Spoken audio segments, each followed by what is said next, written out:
Okay, so let's start with the session. I'm going to share my screen. Just a moment. Just let me know once the screen becomes visible. Just give me a second.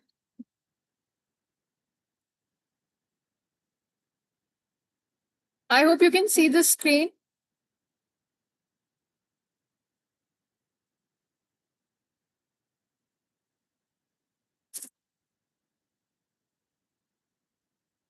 Okay, I hope the screen is visible now. So in today's session, we are going to talk about GRA, which is the grammatical range and accuracy. Now coming to the grammatical range and accuracy, this is basically, it is divided from, let's say, somebody who's at the band score of 5, somebody who's just an average, let's say, an average scorer. And then if you want to go up to the band score of 9, what are the things that you can definitely include in your answers so that it gives you a swift move from a band score of 5 to a band score of 9? Let us just have a look at people who are at band score of 5, what are the things they do under the grammatical range and accuracy? I hope you know that GRA is one of the elements that are taken into consideration while you are marked upon your answers. So there are 4 band scores, right? There are 4 band descriptors, and out of them, one is grammatical range and accuracy. And this also holds 25% weightage of your entire band score. So you need to have an idea. So let's talk about the band score of 5. Let's say if a test taker is at a band score of 5, the range of structure in terms of sentence structure, that is your present, past, future, also your simple sentences, complex sentences, and compound sentences. If you are at a band score of 5, you'll just use simple sentence structures in terms that you are just going to talk about things in the present tense, but you will not be incorporating past tense or future tense, or you will not be able to incorporate complex sentences or compound sentences. That means you are at a band score of 5. Now coming to the next one, which is grammatical errors may be frequent and cause some difficulty for the reader. For example, you read a sentence, but you cannot really understand the meaning of that particular sentence, or if there are certain things that you write but you don't follow the punctuation, or you don't really understand the grammar, or you don't really understand the spelling of that particular sentence, that means you are at a band score of 5 at present. Now coming to the next one, try using complex sentences with limited success. That means you did try using a culmination of sentence structures, maybe complex or compound sentence, but there was a lot of mistakes. Your answers or your sentences were not really accurate. Again, it means that you are at a band score of 5. You are not really performing even at the average level.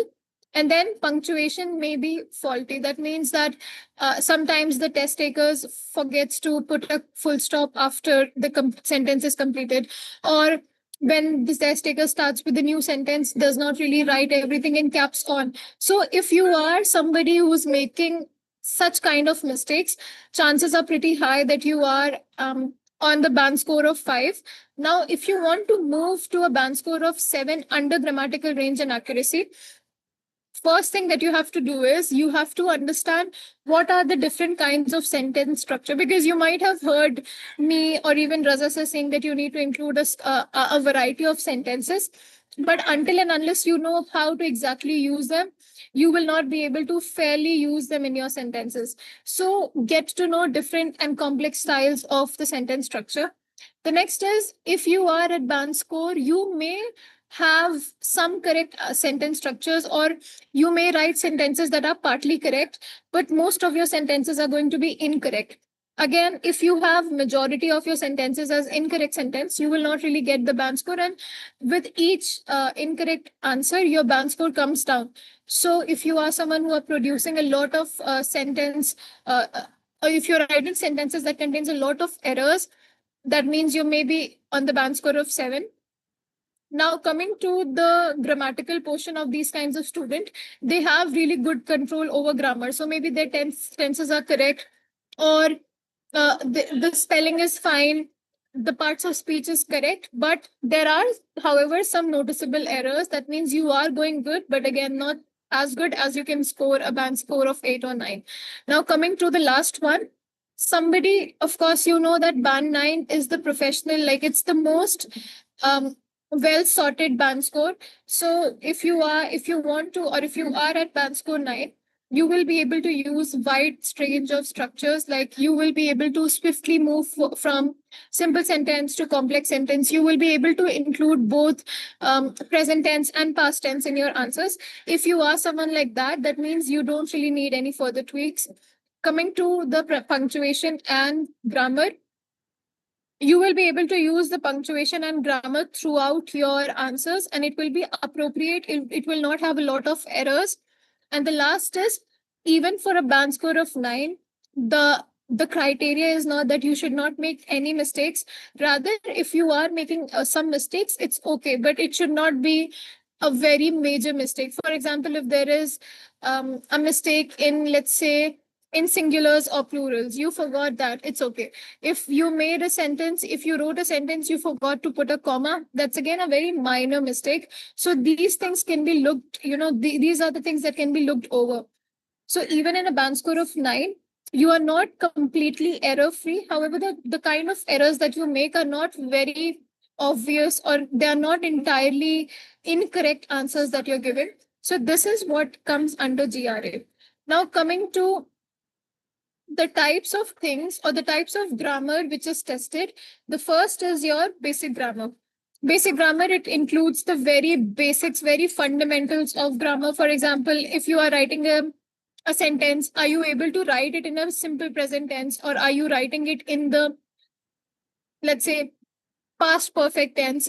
Or if you are making errors in terms of a and the, for example, if you're writing an orange, or if you're writing and banana, you would be able to understand which one is correct and which one is incorrect.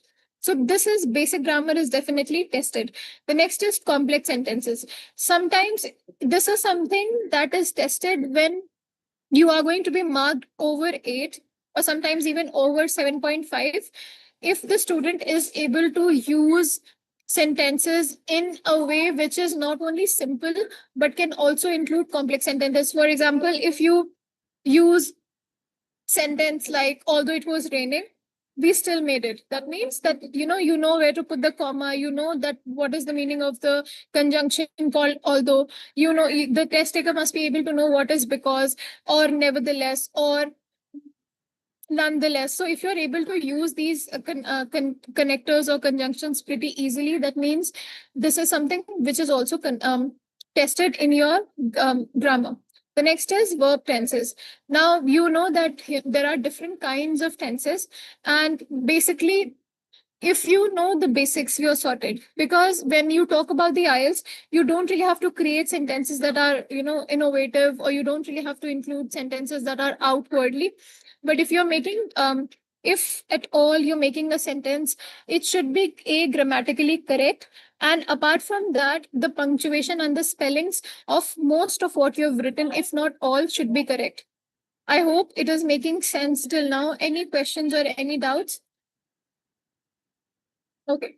So coming to the next one, you should see these are certain things that you should be, aware of when you're preparing for IELTS. First is your articles, the next is your noun. You should be able to construct active from passive voice to active voice. It's not only in the writing section, but also in the speaking section. You should be, you should be aware of what is can, what is should, what is could, what is would, and where to use them. These are your models. You should be able to use conditionals correctly, and you should be able to put the punctuation right where it is needed. For example, you should know what's a colon, you should know what's a full stop, you should know what is an exclamatory mark, what are semicolons, and what are they used for. Because when you are going to write the essay, there are going to be times when you would want to write a sentence with, let's say, an exclamation mark. But if you don't really know what is the use of an exclamation mark, you will not be able to write it just fine. So it's important that you should know the punctuations well. You should know the comparison, superlative, what is, what is comparatives, what are superlatives. So if you are planning to start with the IELTS, come again to the grammar, at least read the basics. What is, let's say, and a lot of time you would say that, I know what is noun, I know what is verb, I know these are all the basics, but the grammar you should be able to delve a little deep into. For example, you should be able to tell a present tense from past tense. You should be able to tell how exactly does a past sentence becomes past perfect. What are the things that needs to be included in order to change the sentence from one way to the other? And for these things you need to be you need to know the grammar in a bit of an, let's say, extended fashion. The next is coming to independent clause. Now, coming basically, these are some sentences that will contain both a subject and a predicate. Subject is the main, let's say, if you're taking an example, subject is who we are referring about, and predicate is the verb. For example, if you look over here, subject is the person, the thing, or the idea where the sentence is about. For example, I am going to the market. So I is the subject, and I'm going to the market is your predicate. So predicate will always have the verb. Any doing work is your verb. And you should be able to know when to use I, when to use me, when to use myself. Again, this all will come under the basics when you start learning the clauses. Next is your subordinate clause. Subordinate clause is a sentence which is not really completed in itself. The independent clause is something that has a sentence that is already completed. But subordinate clause will not be a complete idea in itself. It will always need something more to make sense. For example, um, although it was raining.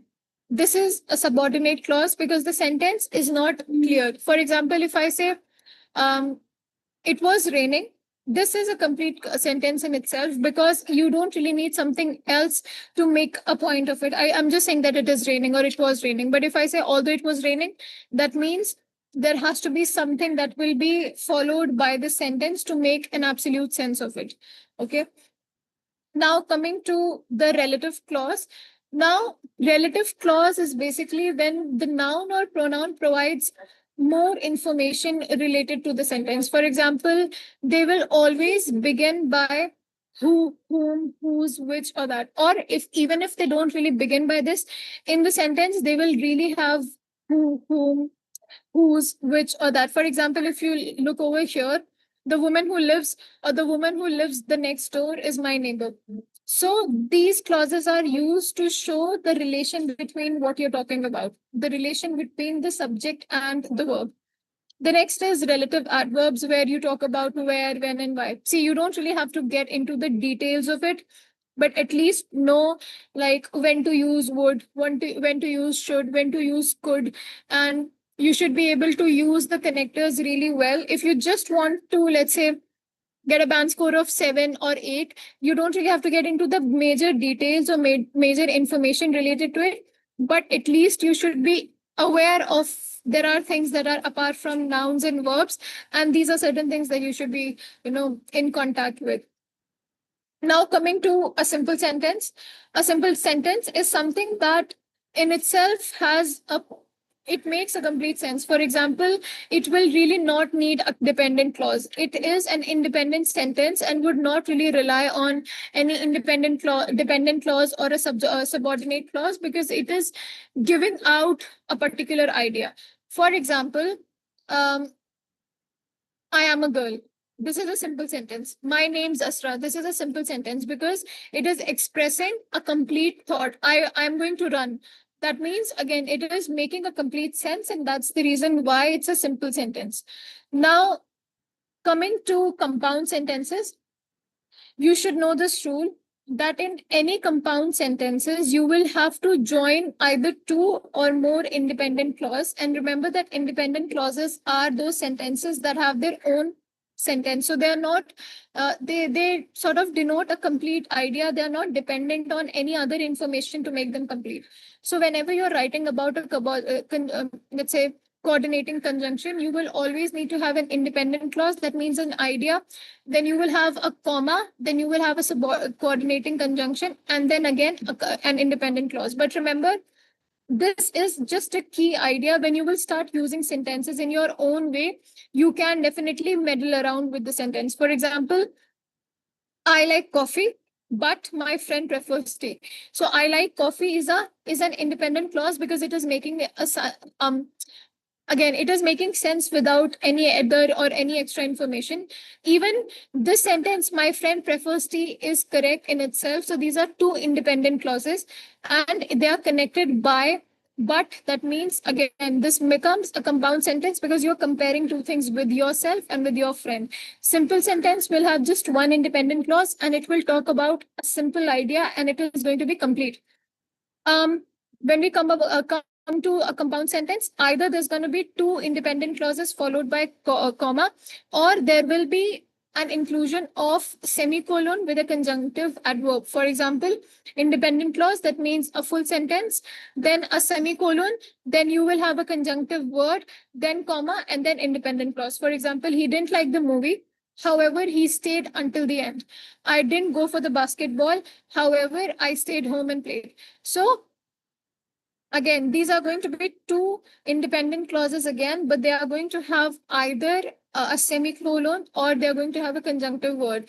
Now, the thing is that when you will learn about it, you will be able to, again, meddle your ways and sorts, and then you will be able to talk about these sentences more articulately. Now, coming to the ways in which we can learn the conjunctive sentences or how to actually learn the subordinating conjunctions, we learn it by the acronym called fanboys. For example, for, and, nor, but, or, yet, and so. These are your acronyms for subordinating conjunctions. These are used when you want to mix two ideas together. Either you're going to use for, or you're going to use and, or you're going to use nor, which is like when we say neither you nor he. Then you use but when you're, again, either you are trying to compare two sentences or you want to talk about an altercation or in contention in sentence, we use but. So learn the subordinating conjunctions. It is fanboys. Fanboys is the acronym. And if you learn fanboys, you will know what are the subordinating conjunctions. Here are some examples. For example, you have she wanted to go out, but it was raining heavily. Or you can even use the sentence again, you can mix and match it. You can say, she wanted to go out, but since it was raining, she couldn't. So again, it will become from a complex sentence here, sorry, from a compound sentence, it becomes a complex sentence because you've used the acronym since here.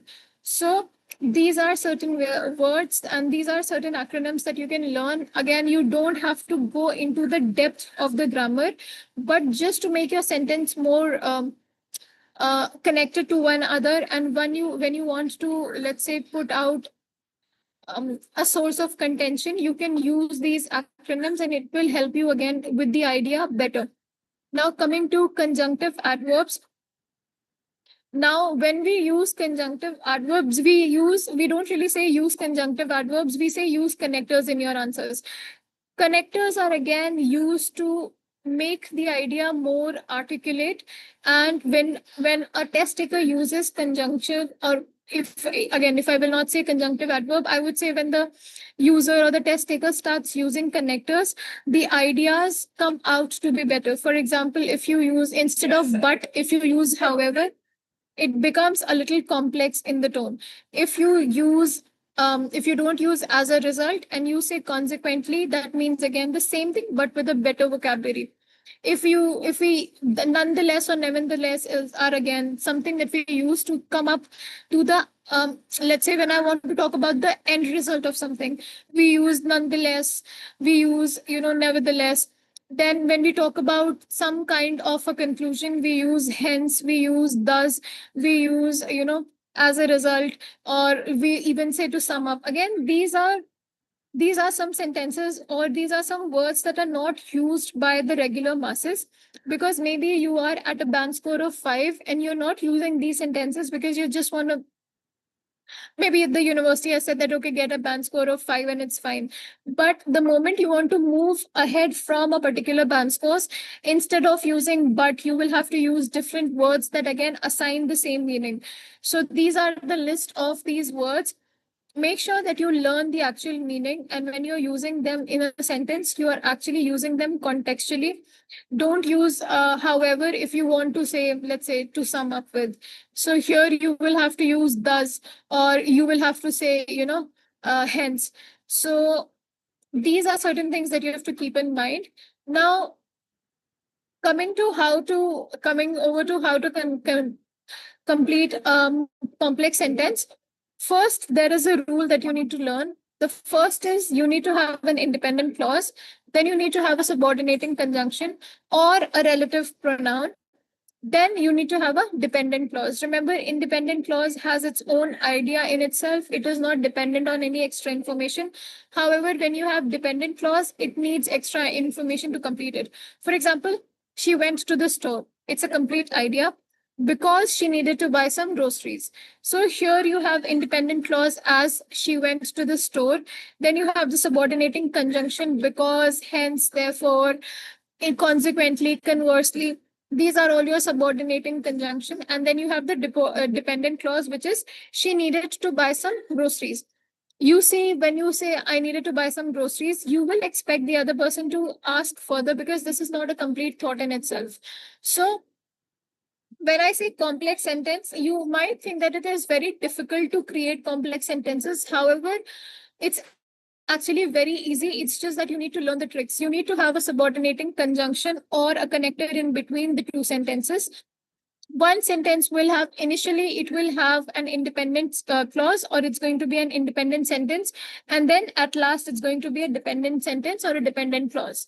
So again, to understand it in well explanation, it's better that you look up and see the tenses, first see sentence structures, start with simple sentence, try to do some extra activities to completely comprehend simple sentences. Then you move to the compound sentence, because after the simple sentence, the next step that you go to are the compound sentence. And complex sentences are actually where you have one independent clause and one dependent clause. So the one idea will be complete in itself.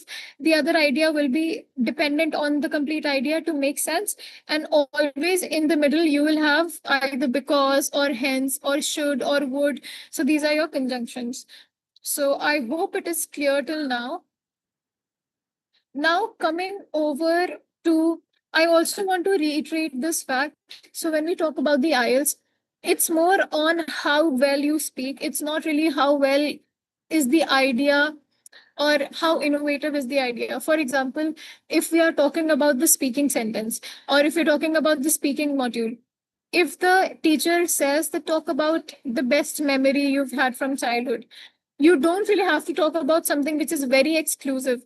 Um, a memory of, let's say, your friends playing with you, as simple as that, or a memory of you playing a video game.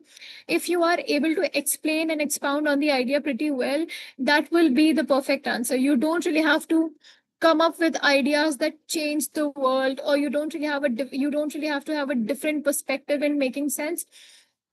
Whatever you're saying, just make sure it is A, grammatically correct, B, is the direct answer of the question that has been asked to you. If the examiner has asked you talk about your favorite book and you're talking about a movie that you recently watched, even if you have given an impeccable answer, you will not get the band scores of your choice, because again, the answer that you have given is not sitting well on the question that has been asked to you. So make sure that you have understood the question pretty well. If you have not understood the question, you can always ask the examiner to repeat him or herself. And then when the examiner has asked you a question, do not repeat the same question again. For example, are you an outdoor person or an indoor person? Don't say, I'm an outdoor person. You can just say, I'm somebody who really likes to go out and play, or I'm somebody whom you can call an extrovert.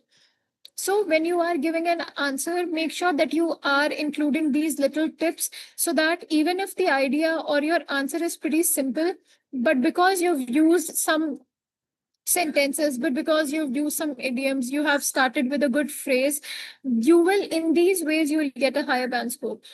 Okay, so I hope till now there's no question or there's no confusion. If you have any questions till now. Okay. Now coming to subordinate conjunctions. The first is your after. You have once, you have until, you have although, you have provided, you even have having said that, you have before, even if, even though, in order to, in order that. So these are your subordinate conjunctions. You will have to look up into the actual meaning of it before using it. And coming to your relative pronouns, you have that, who, whose, which, whoever, whosoever, whichever, whom, and whomsoever, or whomever. So again, the meaning of these words differ in context. So make sure that you know the exact meaning before using it. Coming to how to add a subordinate conjunction in an introducing dependent clause, we always begin by although. That is your subordinate conjunction. Although it was raining, they decided to go for a walk. They decided to go for a walk is, and again, is a sentence that will depend on another sentence to make sense. And although is when you, whenever you want to bring in a contrast in the sentence, we use although. For example, although I've been training for so long, I don't know how to explain really well. Again, this means that there's one idea which is complete in itself, but the next idea that you're going to say is going to be a complete opposite of what you said initially. So the next one is your relative pronoun when you are introducing dependent clause. For example, the book that she borrowed from the library is excellent. So the book that she borrowed from the library is a dependent pronoun because it is not making sense. If I say, the tiffin that I bought, you will expect me to say more. Or if I say, but if I say, the food is excellent, it's again a complete idea. So here the relative pronoun is that, but it can be from the list any of the pronouns, any of the relative pronouns that you use. If it has a dependent pronoun, if it has an independent clause, and it is making sense, the idea is complete in itself. And one thing more that I want to tell you about grammar, at times you might find it to be very extensive, and you don't really have to be a perfect or a perfectionist when you're talking about grammar because it's really vast. But some things that you should be aware of, especially when you want to clear the IELTS, first are your parts of speech. The next is when you are making sentences, see if the punctuation is correct. And when you are when you are writing a sentence, make sure that you are following the punctuation pretty well. Whenever it is speaking in consideration, you need to make sure that when the examiner tells you to take an idea or to take a stand, you either take a firm stand, or you, like, first you say yes, or either you say no. There should be no in between. Apart from that, whenever it's possible for you to open the answer with a good opener, always try to do that, because otherwise your sentence will fall flat. And even if you want to make an impression, if you have very extensive ideas, it will not really make sense, because whatever you're saying is not, again, correct with the opinion. So whenever it's possible for you to open the answer with a good opener, always do that. Whenever it is possible for you to include idioms, again, the idioms should be contextual. If that is something that you are able to do, use that in your sentence, and see, you will definitely make progress. Also, one thing which is very important in the speaking section is how confidently you are explaining on the idea. They are not, again, the examiners are not really considered about what you are speaking. However, they are more inclined towards how you are explaining on the idea. I think I've told you this in multiple of my lives, that the way you present your idea holds a lot of significance. So whenever you're talking, make sure that you are retaining or you are reimbursing your confidence. Make sure that whatever you're saying makes sense, and do not change your answers midways. Okay, so these are certain things that you can definitely do. Now, when you use dependent clause in introducing an independent clause, so again, there's a way in which you can always mix and match. So when you are introducing a dependent clause in an independent sentence, you will always start with a conjunction. For example, over here, if you look, it says, because he studied hard, he passed the exam. Here you have an independent sentence and a dependent sentence. The independent sentence is he passed the exam because it makes complete sentence. it makes complete sense. And the dependent clause here is your sentence because he studied hard. Remember, if there is a conjunction before you even begin the sentence, you will have to add more information to make it complete, like to make a complete sense of the sentence. For example, if we talk about how to change one sentence from the other, there is another example. For here, if you look at air pollution can easily cause health problems. Air pollution is largely caused by motor vehicles. There are two sentences. You can definitely club them together and make it a complex sentence. For example, air pollution, which is mostly caused by motor vehicles, can cause health problems.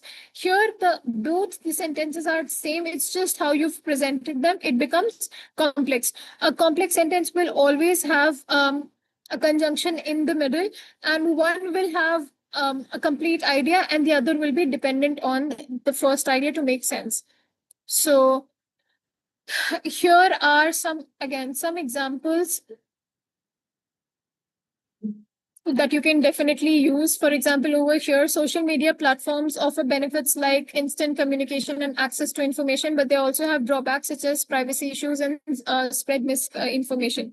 So now you can definitely change the sentence into complex sentence. Social media platforms offer numerous benefits, such as an instant communication with friends and family. See how many commas are there as soon as you make a shift from a simple sentence to a complex sentence, because you will use a lot of connectors in a complex sentence. There's going to be a lot of sins, however, because in a complex sentence, because in a simple sentence, you're just explaining on a simple idea which is complete in itself. As soon as you come to a complex sentence, it's not going to be a complete idea. Rather, there's going to be chunks of ideas.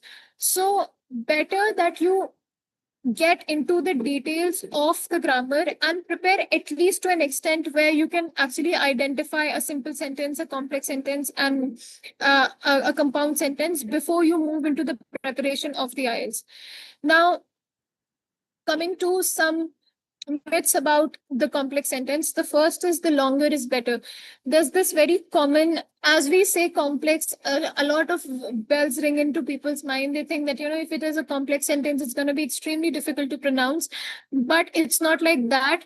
You just need to understand the basic grammar rule for creating complex sentences.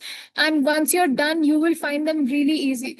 The next is complexity for the sake of it. For example, a lot of people say that you need to include a lot of complex sentence in every structure, in every word that you say in order to impress the examiner. But that's not the case. If you're just going to use complex sentences throughout the essay or throughout what you speak, again, it will lose its essence. So to strike up a balance is something which is very important. The next is overuse of subordinate clauses. When you use a lot of subordinate clauses, sometimes your sentence will become so complicated, it will become so convoluted that you will not really be able to make sense. So again, even if you are using subordinate clause, it should be done in a perfect equilibrium. Unnecessary inclusion of anything is bad, but yes, because you have to show your proficiency, you should be able to use at least one sentence which is complex, one sentence which is compound, one sentence which is simple, to again show that you can use the language very flexibly. Now comes the next one, complexity trumps accuracy. When you are demonstrating a lot of structures, it is important that it should not come at the expense of grammatical inaccuracy. A lot of people I have observed, they are going to say an absolute incorrect sentence, but they're going to use it with such confidence that they will feel that that's the correct sentence. But make sure when you are talking to somebody, your ideas should come out very clear. So when you're using sentences, be it simple, complex, or compound, it should be able to deliver the meaning that you want. Okay. Now coming to the next one, overlooking punctuation. At times, even when you write without punctuation, the meaning that you want to serve really does not get served because it changes the answer. So make sure that you are including punctuation. And one thing that a lot of people make mistakes with is when they change their answer from their native language into English. That's something that is, again, very wrong to do, because in your sentence, let's say, मैं जाऊंगा, right? If we say मैं जाऊंगा and we convert it in English, it becomes I go, right? But when you see to it, it will add will, I will go, right? If we talk about something else, uh, मैं खा रहा हूँ, right? So if we directly translate this into English, we will say I eating, but that is incorrect, because here you will need to have to include I am eating. So make sure that whenever you're using a sentence, you're not changing it from your native or your vernacular language into English, because again, it will not make sense. So these are some things that you need to keep in mind. Yes, now coming to the question, why are complex structures important? See, it is important to show that you are not someone who's at the basics of speaking or writing English. Again, as you know, that the more variation you have in the way you write and speak, it shows that you are very proficient. So using complex sentences, it helps you to demonstrate that it demonstrates that you have higher language proficiency. The next is enhances coherence and cohesion. When you include complex sentences, when it makes it easier for you to develop more about the idea, and it makes your sentence more logical and more like water. It flows really nice. The next one is adds depth and detail. Again, when you add a complex sentence in your sentences, it helps you to better explain your ideas that a normal simple sentence would not be able to do. And that's the reason why including a structure of a complex answer is really important. The next is reflects academics writing skills. When you include connectors, when you include some present tense, past tense, present tense, perfect tense, it again adds a lot of structure in what you're writing and helps you to be identified away from the crowd, because everybody knows how to use simple sentences. When it comes to complex and compound sentences, there you need to follow certain grammar. And the next is meets band descriptor criteria. Yes, if you look at the rubrics, you will understand the importance of both complex and compound sentences, because it is written in the band scores, in the descriptors itself, that you need to use a variety of sentences in order to come up with the best answer. Now, the next is engages the reader. Take an example that you are reading a novel, but it has only simple sentences. You will lose your interest in a bit. So make sure when you are writing, it includes a variety of sentences, so that when the examiner is reading, it doesn't come across as boring. And the next is differentiates your writing, because everybody is writing in simple sentences. When you include a different variety, it makes you stand out again. So these are certain things why GRA is important. And if you have any questions or any doubts as of now, you can ask. Anything that did not make sense?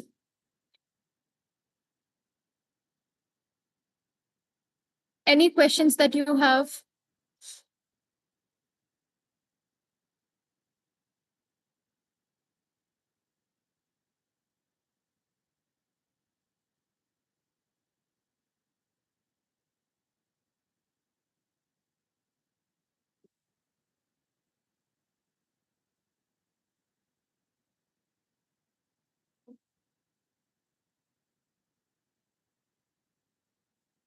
Any question, any doubt, anything that you did not understand?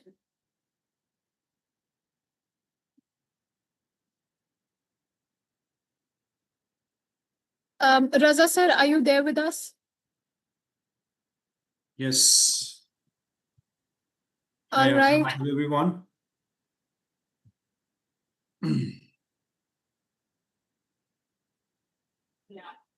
Okay. So, well, what an amazing session today, Azra. And thank you, everyone, for joining WalletX and be a part of daily life sessions. And I have seen that, a lot of people taken a big leap forward by focusing on, one of the most important elements of IELTS sections. And guys, anyone have any query, any questions, please feel free to ask. We are happy to answer. Anyone have any doubt, any session, anything to discuss? Let us know.